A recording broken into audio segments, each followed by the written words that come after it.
Mahirap kayo. Putang ina. Sige.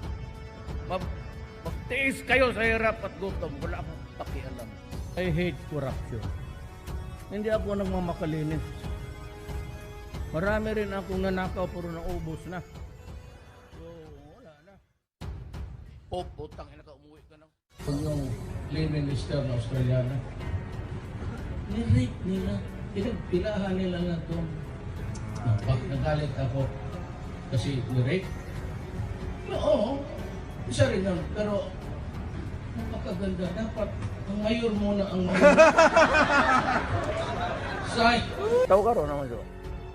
Order bago ni mayor. Di lang daw mo patyon. Kung silo na mo bisong, wala na bisong, wala na may silbi. Okay nung taga, kumusta ang kondisyon sa bisong sa imong asawa? Dobe? Kung sa man ang iyang kuhan, naibaginitis o wa? Ipaho, para ba na? Ganun eh. How's the vagina of your wife? Is it smelling or not smelling? Give me the report. If I will declare a revolutionary government, arestado kayong lahat. Hindi ako nananakot.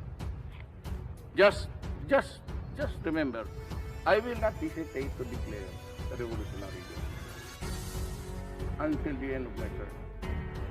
And I will arrest all of you, and we can go to a full-scale war against the rest. Do you need to declare martial law? No. Martial law, report pa akong Congress. Mag-declare ako ng revolutionary government period.